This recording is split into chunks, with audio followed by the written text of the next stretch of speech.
Marsen's Domain. Hey everyone, Marsen here, bringing you another quick tip video. I haven't done these in a while because I haven't really found anything with K-Rule that I think needs explaining on, or just Smash in general.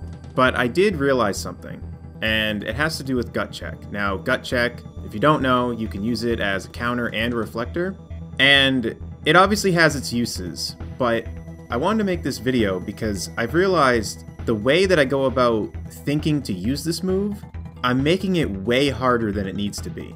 There is so much more leeway with using this counter than I initially thought, which I'll be showing footage of this, but I want to kind of explain why I was using the move harder than it needs to be.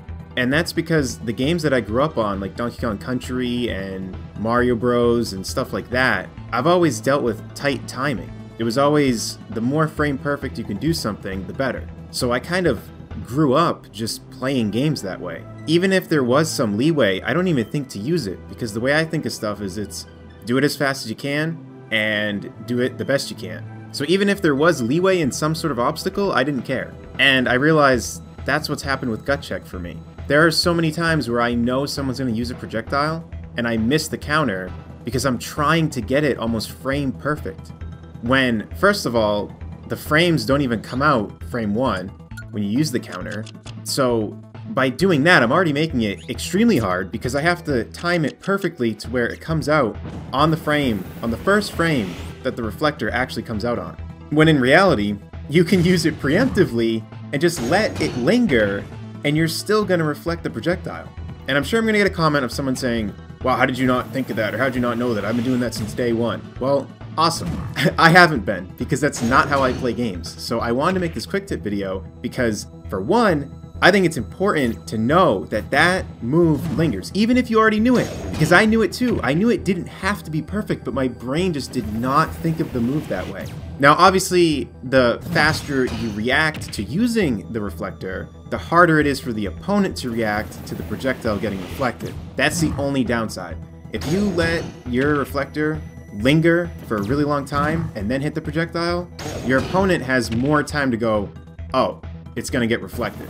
So that's the benefit of if you do it as frame perfect as you can, because it's harder for your opponent to react.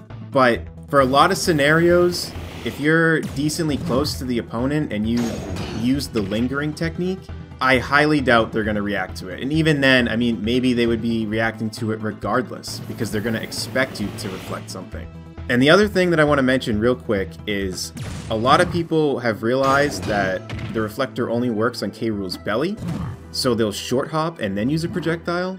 I've started to try to think about short hopping before I use the counter, because that way it'll pretty much still cover the ground. I haven't tested it out on every projectile, but for the most part, it's going to cover the ground, but it's also going to cover if they short hop. So that way you don't have to risk missing the reflector from just standing on the ground. I just wanted to make sure I threw that in there because I think that's a really important thing to note. Because a lot of people are realizing, hey, if I short hop, it really doesn't matter if K-Rule counters. So that's it for this video. I just wanted to go over this real quick because I think it's pretty important to know, because I've been using this move in a much more difficult way than it needs to be.